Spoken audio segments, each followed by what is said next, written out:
What we're going to do today, we're reviewing the process for incorporating vendor agreements. We're going to start with where the documents are that I'm going to be talking about. And for those of you that don't have access to SharePoint, I will send all of the documents that we are referring to. Now, first, I'm going to share with you the IT Contracts Record Center. Typically, DPI will not have access to this, but again, I'll be sending you all the documents for those of you that are outside that don't have access to this. They'll be attached to the invite or a subsequent email. Okay, here in forms and templates, I have two areas that I'm going to talk about, and one of them is going to be this DIT software addendum procedures. Okay, that's one way to incorporate vendor agreements. And then the other one is this powder blue one here, incorporation of vendor documents into solicitations. And these are two different vehicles, and we typically will do one of these or the other. When we actually incorporate vendor agreements is kind of questionable. There are times when we incorporate them before it goes to the vendor. And nowadays, there are other times when we incorporate them after it goes to the vendor.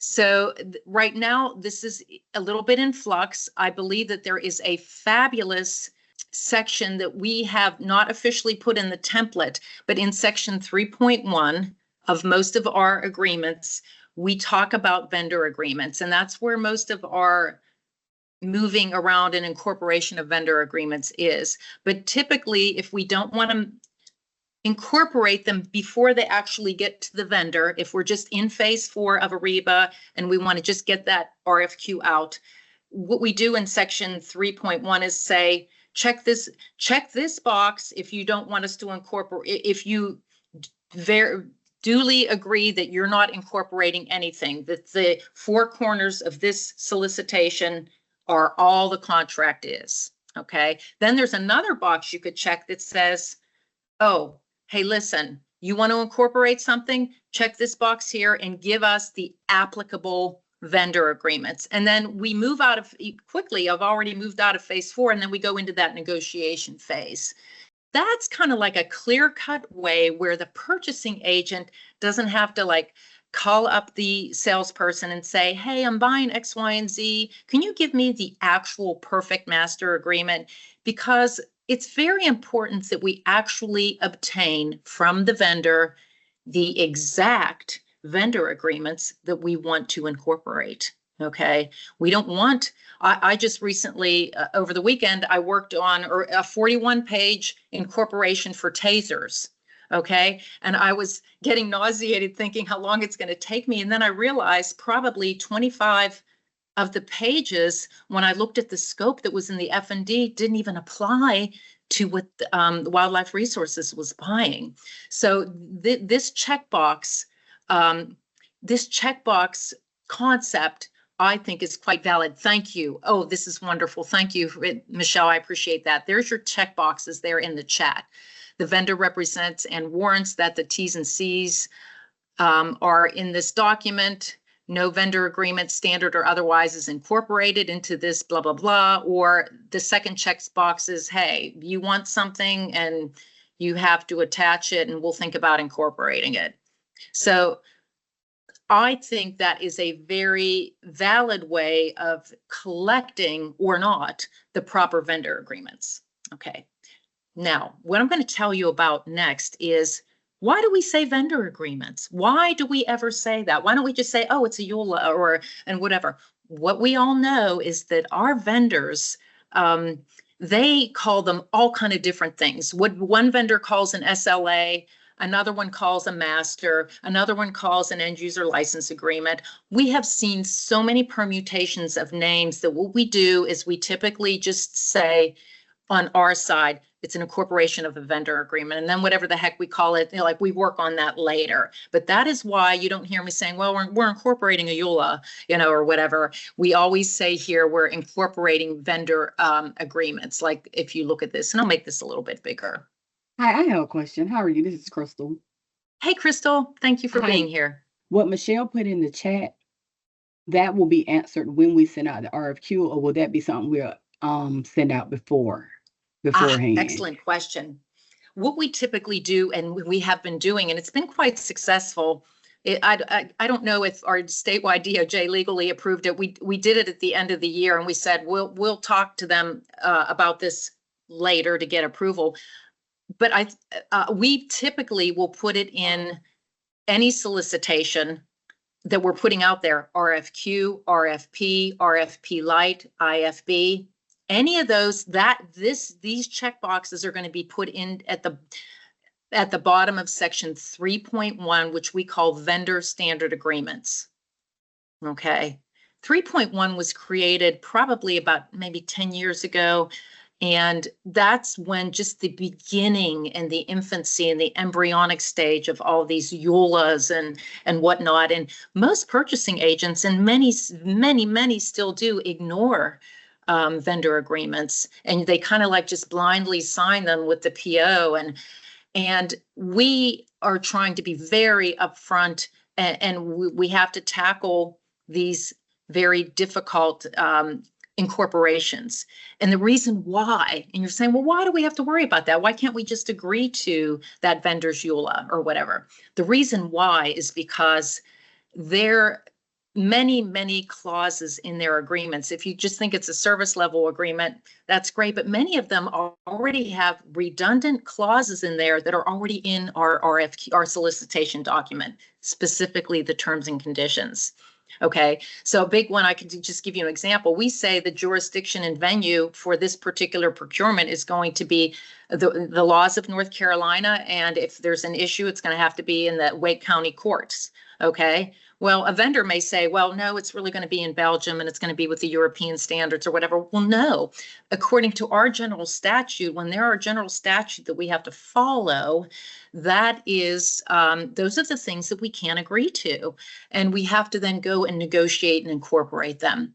Typically, any clause that a vendor will have in their vendor agreement, if it's duplicated and is already in our RFQ, that's an easy way to say, whoops, yep, I'm going to mark this when I do my initial adjudication. I'm going to mark that as no force in effect. So let me kind of get into the meat of things. But Crystal, did I answer your question? Yes, thank you. Yes, it will go in the actual solicitation document, because then we have a true mark, yes or no. And, it's like black and white. It's very defendable. Oh, well, you checked this box here and you said there are no additional terms and conditions besides what is in the four corners of this RFQ, so that makes it a lot tighter. I mentioned something here before we actually get into the incorporation. I'm going to click on incorporation of vendor document into solicitations. I created these directions about 7 years ago, 6 years ago, because we were starting to do more of them. I'm like, well, there's no directions. I mean, if we're all supposed to be doing this, how do we follow, what Richard Bradford, who was as someone said this morning, the messiah of IT legal, he created these. So I wrote the initial set of directions, and they were about 2 pages. Okay. Well, our new attorneys came in, Richard retired, new attorneys came in, and they said, well, we here and that. And I said, listen, I'm all in for whatever your changes are, because I have to work with you. Here's my directions. You tweak them to your liking. So I did. I gave it to them and they tweaked it. The 2 pages went to 5. And that's what this is right here. So this is how our attorneys, this was generated by Sarah Civic and Lauren Clements, and I actually completely love them. I think they're very comprehensive. They cover examples. They first just gave us a PDF, and I said, wait a minute, time out. I need the Word doc, because I literally cut and paste clauses out of it. These are both the same documents right here. And then this bottom one is called, this is Andrea's vendor agreement treat sheet. So here's what we do. When we do get a vendor that wants us to incorporate a vendor agreement, whether it be a EULA, service level agreement, master agreement, we decide the best way to do it. If we're just dealing with one vendor one-on-one, we will typically do this type of incorporation right here, okay, which is these directions here, okay? If we are working with Debbie Patterson and her team do state term contracts, I remember the reason why this pink process was created because she would put out a state term contract for maybe buying software for the state, like Palo Alto, Proofpoint, you name it. She would get 70 responses, and how do you do 70 negotiations? You can't. So this is kind of like the quick and dirty way to try and do it. We call it the DIT software addendum. And that is kind of where we just slap a generic, you have to actually tweak it a little bit, but it's much simpler than doing the blue one, which is morphed into the solicitation. This one is just about 7 pages, I think, and it basically just said, hey, vendor, we can't accept your offer unless you know that our jurisdiction and venue is in North Carolina for general statute. Here's our general statute for limitation of liability. Here's this, here's that. All of these things are North Carolina state cannot enter into a contract unless you comply with our general statute. So it basically says, here's all the things that we have to be the overriding terms and conditions. But oh, by the way, we will respect your intellectual property. We comply with your warranty. And what's the other third thing? We, of course, will respect their intellectual property, which means like if you're buying some software, you're not going to have one of our state employees in the back of their garage tweaking it and then selling it out his or her back door. Okay, so that means respecting their intellectual property. And what's the other thing? Oh, the warranty. Most agencies are very fine with whatever the vendor's suggested warranty is. So we usually acquiesce to those 2 areas. You can do an incorporation those 2 ways. You either do it in the solicitation if you just have 1 or 2 or a few vendors you're working with, but if you have 70, you're going to do the addendum. And we're even thinking about doing this addendum for procurements that are under the agency's delegation. But if they're buying software that is like, say, $22,000, but there's a EULA, and if it doesn't come to SITP, like, why would we be entering into a contract in the get-go when ultimately, it'll probably blossom into a $26,000 contract 1 year.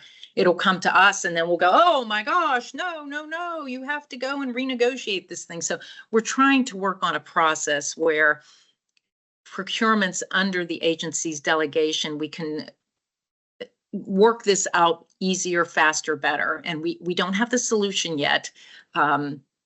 But I think DPI was smart enough to see this was an issue. DHHS has also asked me to. So, okay. So now what I'm going to do is, I said there's 2 ways that we incorporate. And by the way, there's many other kind of weirdo ways that we do in very rare situations, but this is the full nut here. You're either going to do a DIT software addendum to the vendor's agreement, or we're going to incorporate it into solicitations. So, okay, your job, when I talk about the directions for incorporating, your job is to first understand some basic properties as a procurement specialist, okay?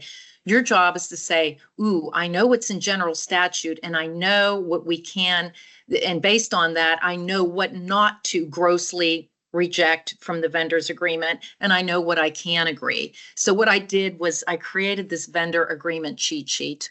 So I'm going to open that first, because this is kind of like your basic philosophy for actually how. So this is the critical thinking that goes on. Okay, and I realize it's probably not a good thing to have a file name called cheat in a procurement repository, but I can't think of anything better. I keep thinking, oh my gosh, what if some auditor comes in and goes, cheat, what are you doing with this? Okay. All right, I'll read. Vendor agreements can consist of EULAs, masters, SLAs, data privacy terms, anything. And they have all kind of things in there, including a heck of a lot of links. Any and all links within these docs have to be downloaded and reviewed too. And we may say, well, we don't want to comply with your data privacy, so we're going to completely no force and effect that. So when you hear me say no fee, that's the acronym for no force and effect. So when we don't like a vendor's term or section, we say we internally will say we're going to no fee that because of whatever. Okay, so when I say no fee, that means The state doesn't like the clause that the vendor put in their vendor agreement, and we're going to make it no force and effect for this particular contract. And we're going to do that in the process, I'll tell you. Vendor clauses that the state typically cannot accept, and I call this considered to be no fee, no force and effect, because they are tied to either NC General Statute or Administrative Code. And we call that AC, NC, GS, or AC. Okay, the ones that are in our RFQs or our terms and conditions, that if a vendor gives us theirs, 9 times out of 10, we're not going to be accepting that. Indemnification, LOL, we call it LOL. Confidentiality, how we define confidentiality and protect, completely different than what a vendor may. Governing laws, jurisdiction, and venue. Do you remember how I talked to you about we can't have Belgium or California or whatever? It has to be North Carolina, and the venue would be Wake County. Okay, assignment. There is a general statute tied to assignment. Like, say if your vendor was bought out by Joe Schmo, you have to get a letter and approval, and there's certain rules that have to be followed. Transfer. Maybe that's what I was talking about, transfer. Availability of funds. Auditing. The state auditor has very specific things in there. So we can't even tweak the auditing clause because OSA, Office of the State Auditor, owns that.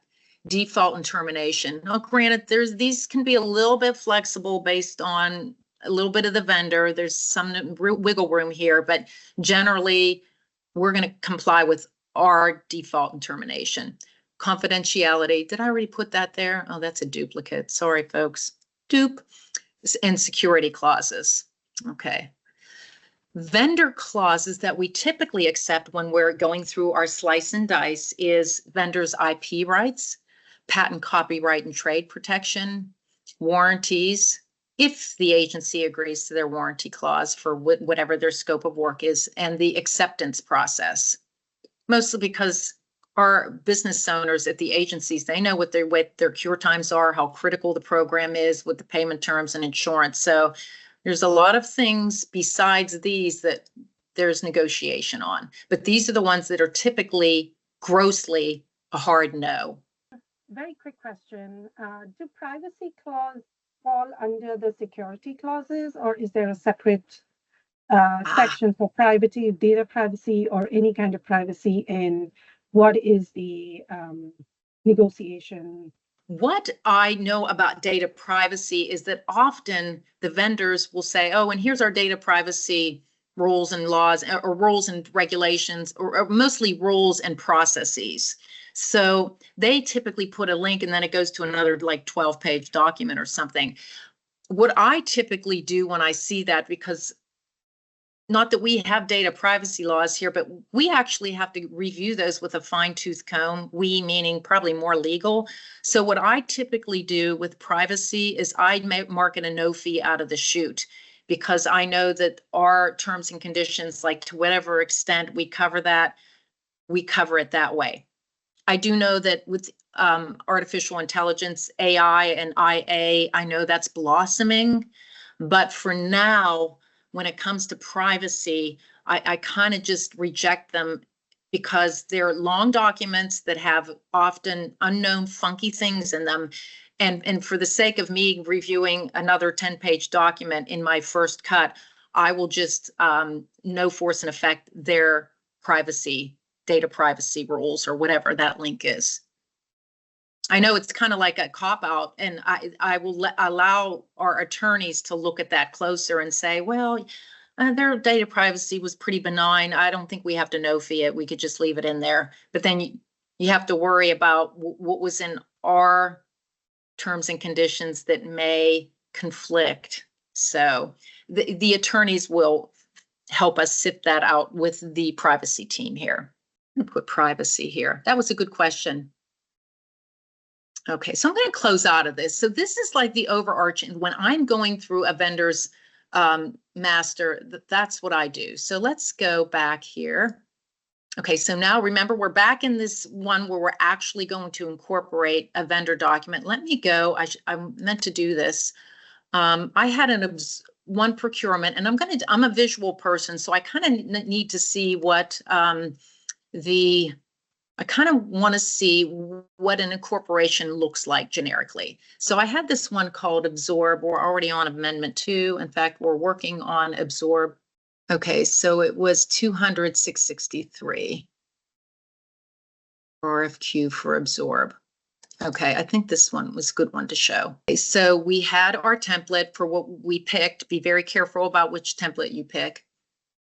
Okay, so this was software for a very simple training thing that would go out to the social service agencies.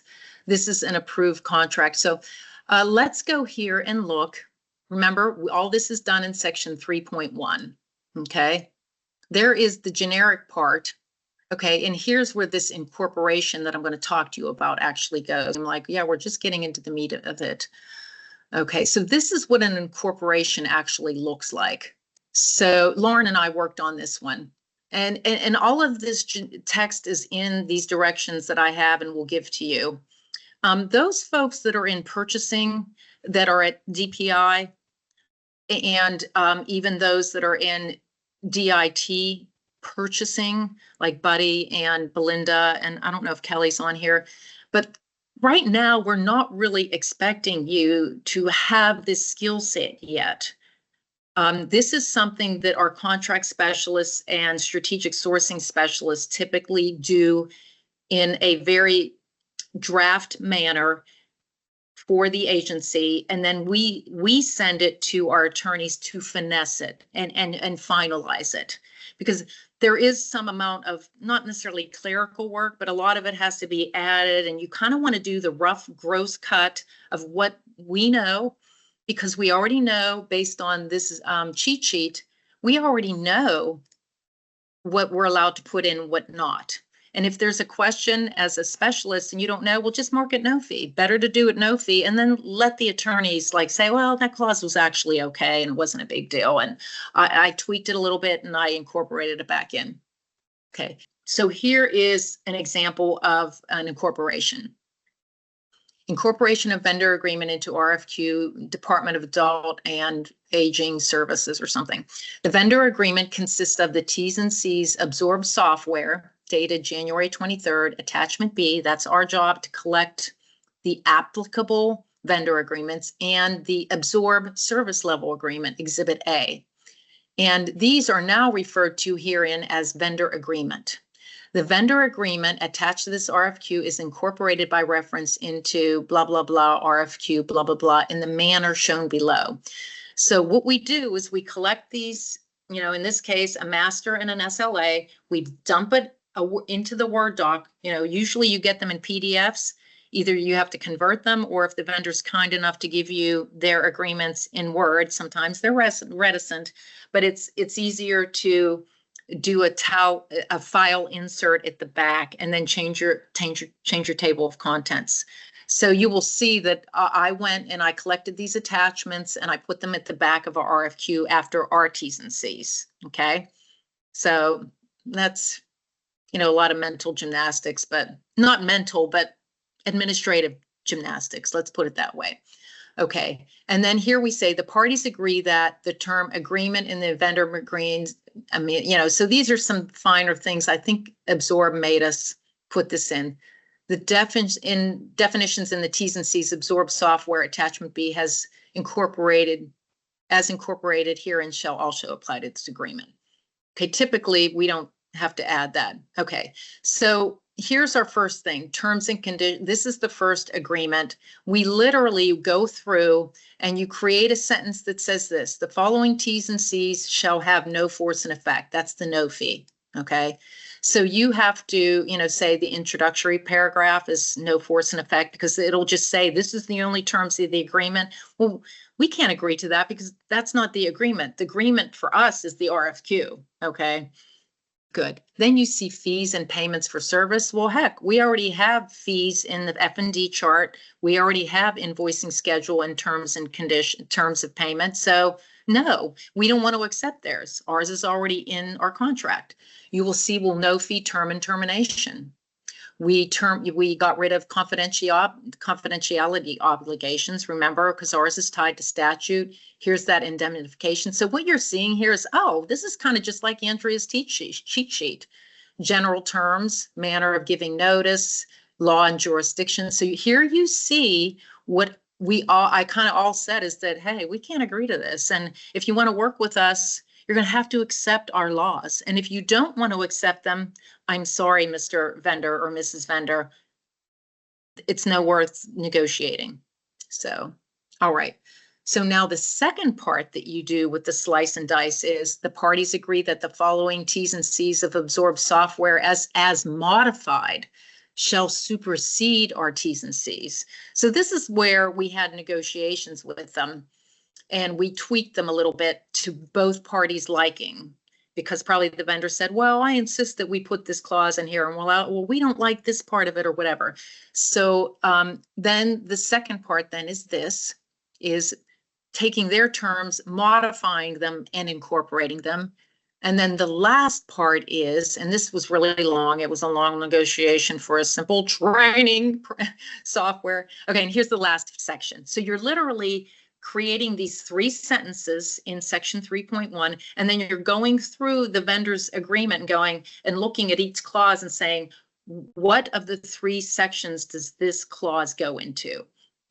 This last part is the parties agree that the following sections of the T's and C's of absorbed software shall be superseded by RFQ.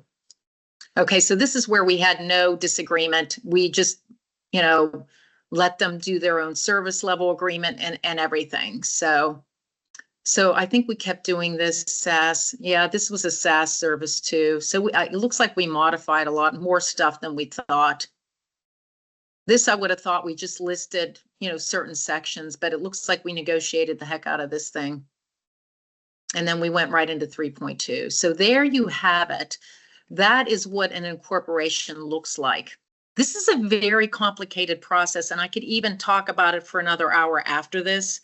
This is a very basic question, and I'm new to this process, so I just want to understand that.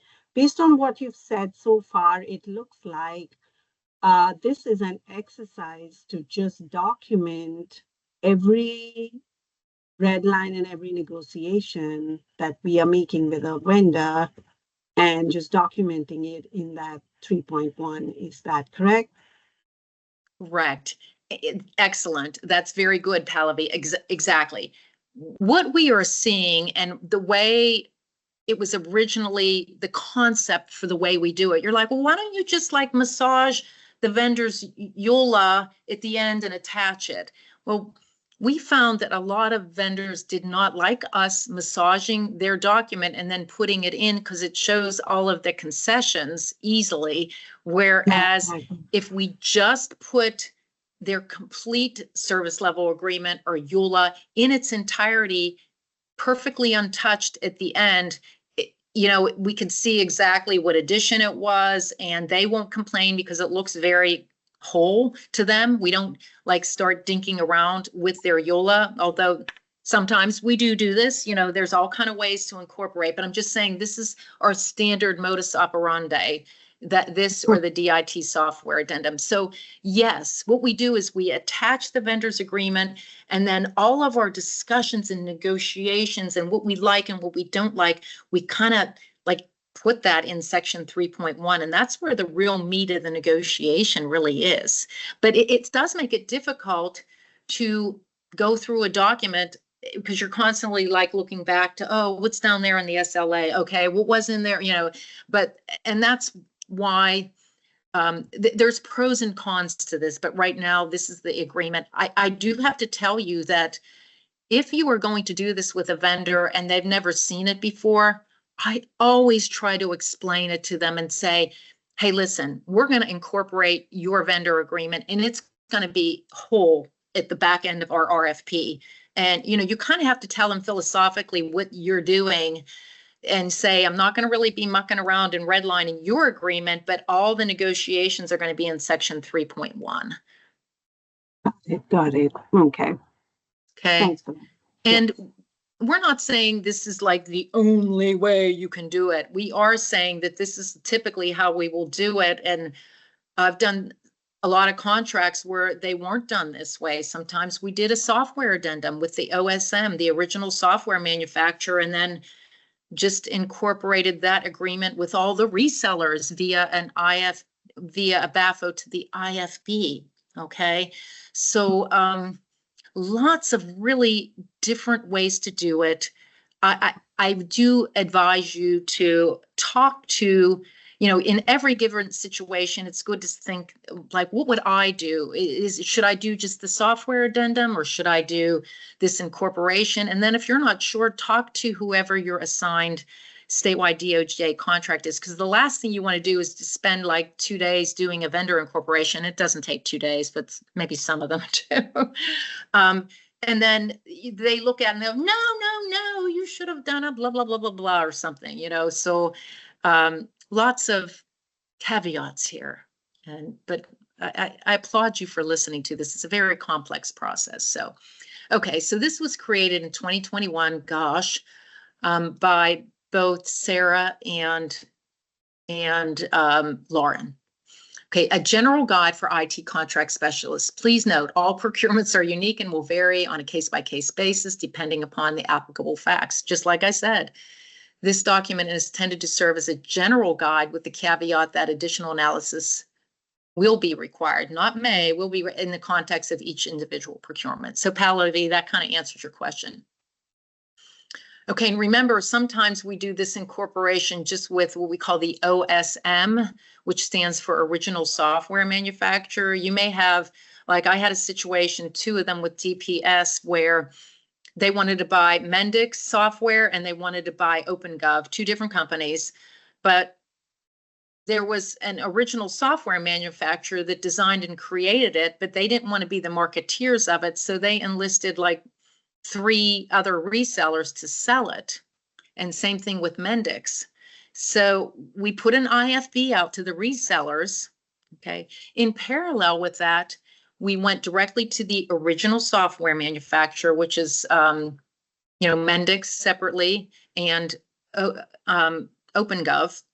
And we had to negotiate their YOLA. So I think one of them we did a DIT software addendum and maybe the other one we didn't. I don't know. There were reasons why, but while that IFB was posted, we went and had a parallel negotiation with the guy or gal that designed that software, because that protects the state against like intellectual property issues and whatnot. You're like, well, why aren't we're only contracting with the reseller. Why don't we just, deal with this with the reseller? Or why doesn't the reseller deal with the original software manufacturer? Why do we have to get involved in this? And our statewide DOJ legal says if we're going to be using software, someone has to be responsible for if there's a major failure in the design of the software, gosh forbid. Okay, so that's why there's so many ways that these are incorporated. And most people would say, well, why are you even doing an IFB if you don't even know that you can get a valid mutually agreed upon YOLA with the original software manufacturer? And I'm like, I agree. I'd rather just start with the vendors, the original software manufacturer, and do this in series and then do the IFB. But most agencies are like, I'm such in a hurry. I'm like, okay, do your IFB. And then once we get done with the negotiation of the vendor agreement, we incorporate that into the reseller's IFBs via BAFO. Okay. Very complex. Okay. So incorporating vendor documents into RFQ or BAFOs. I'm not going to read this to you. Here's the big thing, though. Vendors occasionally embed additional hyperlinks or documents. It's very important that you open them up, cut and paste them into the document as well. And if it is the data privacy policy, or if it's some kind of wonky policy and you're like, I don't even know if this applies, I would just say this entire link and policy is no fee. So resellers are normally authorized by, yep. Yes, good point, Sandra. Sandra has in the chat, resellers are normally authorized by an OEM an OEM is kind of like the same as OSM, original equipment manufacturer or original software manufacturer. They're the people, the brains behind whatever you're buying. They designed it and they own it. Sorry, I meant are not author. Yes, okay. Yes, we would prefer that they kind of did everything because we wouldn't have to do these 2 negotiations. Got it. That makes sense. Okay. Thank you. Once the contract specialist has determined that all vendor standard documents are gathered, a Word version will be retained. This is kind of the directions that I've already told you, you know, add them at the back as an attachment. This is your step-by-step, and it's great. I'm not going to read it to you. Here's where I cut and paste. So I'll put this in here. You know, I'll cut and paste this and I put that into my document. That consists of this and it's incorporated by that. Then I put the following sections of blah, blah, blah shall have no force and effect. Remember, that's the easy one. And you see like a common theme here, LOL, term, governing law, blah, blah, blah. Okay, lots of good directions here, and you could go through this. Personally, I thoroughly enjoy doing some of this. You probably could tell, and most people are like, oh my gosh, this is such a pain in the neck. And there are times when I am working on it and I truly agree it's a pain in the neck. But the beautiful part is, as contract specialists, we are not attorneys. So in this first cut that you're doing for the statewide DOJ legal to review, you just do your best guess. Say, well, all I know is that LOL is not, so I'm just going to put the whole LOL clause in no fee. You know, so, and that's the best bet. We shouldn't go out with an RFQ where we're already conceding things. So just know that it should not be horribly stressful. It may be time consuming, but it should not be stressful for you because we already kind of have this recipe here. Okay, no fee, incorporating vendor documents into IFBs or BAFOs. Okay, then we have the title of okay, more recipes and directions for what you should do. A license agreement is, okay, this is, remember when I said sometimes if you want to do things in a hurry, you put the IFB out to the resellers, and then in parallel with that, you start a negotiation with the OSM or OEM. So when you do that, you put this clause in the IFB. A license agreement for blah, blah, blah is currently in the process of being finalized by and between OpenGov and DPS and will be applicable to this IFB. A fully executed copy of the updated license agreement shall be incorporated by reference and attached to the final version of this IFB. Okay, and then you work through all that. And here's examples of vendor and document incorporation, sample license agreements, names. And that's it, 5 pages. I just want to say that when it comes to doing an RFQ, my personal opinion from things I've done in the past is I prefer to go ahead and obtain the vendor documents and be reviewing those and insert what language is appropriate into section 3.1 as I'm working on a draft of an RFP.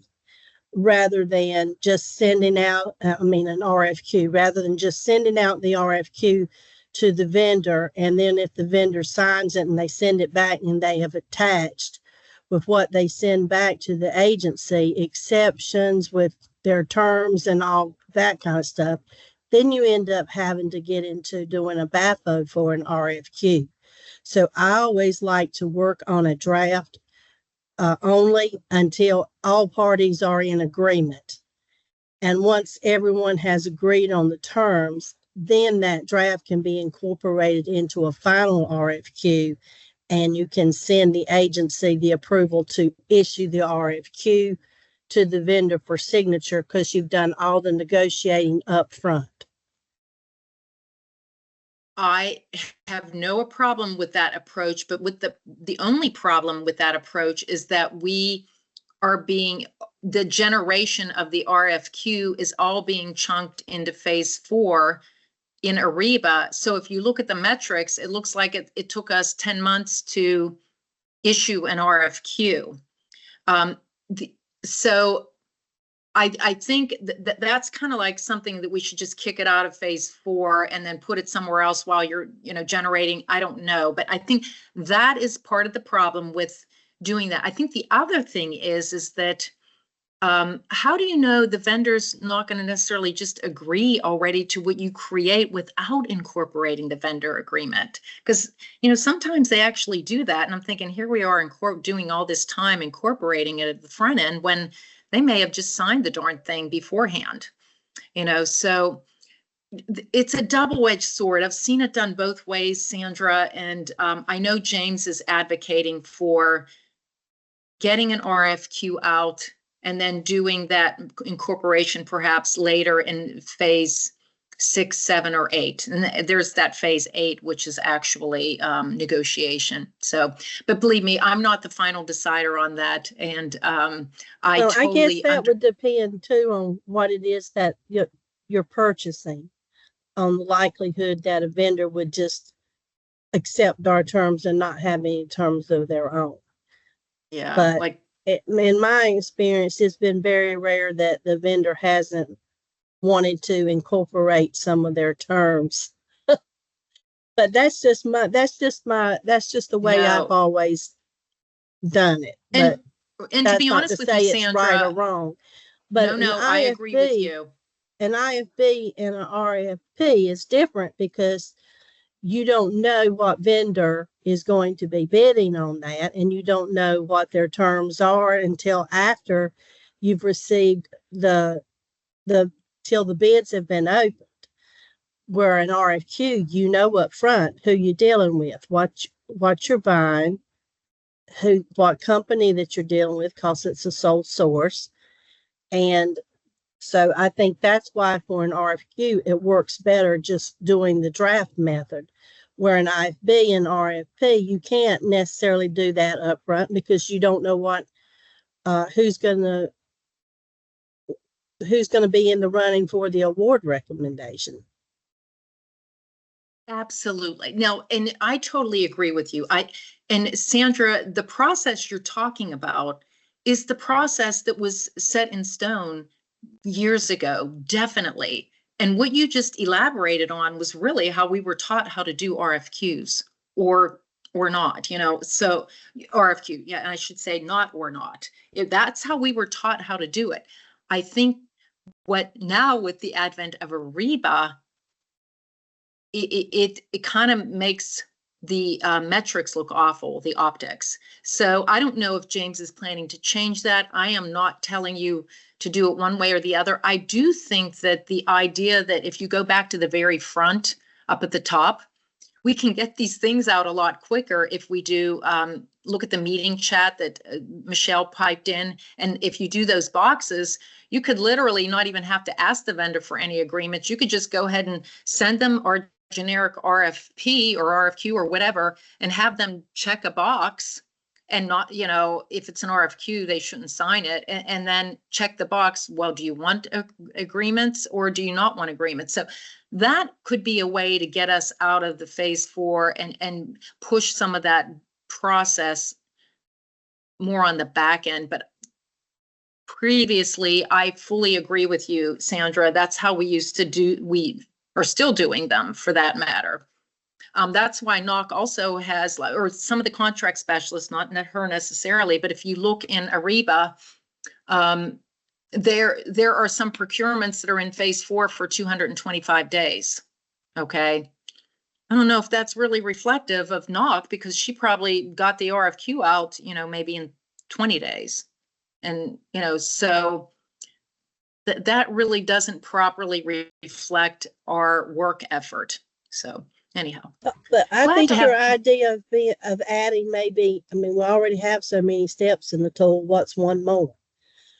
Adding a step of when it's in negotiations, that it's the step that is being negotiated. So in the tracking, it doesn't look like we're just holding on to something, but it will show everybody that the agency and statewide and legal is negotiating terms. Well, that is actually phase 8. So, and I'll just show one of my open govs here. That is phase 8. So, is negotiation. So, Now, and I always ask Accenture, I'm But like, why that do you really put negotiate? doesn't that really apply more to like an RFP or IFP than an RFQ? Absolutely. And I do understand, like, I went back to Accenture. I'm like, I just don't understand, like, some of this order here. What happens if we have to negotiate, like, right after, if it's an RFP? And they're like, well, you're supposed to go through all these and then go into negotiations, because this right here is just where you create clarifications and whatnot. So believe me, I don't know that we even need to get into this, but I think the point that Sandra brought up was really a great one, but I do think that prolonged conversation in this forum may add confusion to our guest. exactly. All right, thank you. Okay, so here's an example of all of these that are like in number of 200, 205, and a lot of them are in gain approval of solicitation document, which is phase 4. I don't know if that's truly reflective, because you're actually negotiating the EULA, so it really should not be in phase 4. But you know, you're right, and Mel was right. We don't need to stop that. But whenever you have like, why would you have something that's stuck at 204? And it looks like the e-approvers and SITP are trying to like approve just the initial document that already went to the vendor. But okay, all right, enough of that. Thank you, everyone. The good points though, Sandra. And I agree, the way Sandra created it or talked about how we should do it is how we were formally trained. So good. Okay. I thank you all. I'm sure this was kind of like eye-opening and overwhelming for some, and others were like, forget it. This is crazy. I don't want to do this, and I'm not an attorney. But over time, I think it's something that's definitely doable. And when you're unsure, just put your best guess in there and allow the attorneys to do that refinement for us. So I taught you the 2 ways you can do it, the DIT software addendum, or you could do it by incorporating it into a solicitation. But yet there's these other little gray processes that I do occasionally with Cheryl on some funky procurements. I mean, sometimes we actually do massage the vendor's EULA or whatever. We start redlining it, and that's what we use. And so it takes a little bit of time to absorb and understand, but just know it's complex. You're doing great just to have sat through this presentation. So pat yourself on the back. Andrea, this is Jenny. Yes, Jenny. Hi. Where can we find this cheat sheet? Okay, so if you're in, I'm going to click on forms and templates. Okay, and then I go down here. Here's the pink DIT software addendum procedures. We didn't review that today. And then down here, to answer your question, Jenny, is incorporation of vendor documents into solicitation. So if you click on that, that has the same document. One's PDF, one's Word, and then here's the vendor agreement cheat sheet. So it's all in forms and templates, Jenny. And I kind of moved everything so you don't have to go into forms and templates again. It's kind of like right here. One's pink and one's blue. All right, everyone. I thank you for your kind attention today.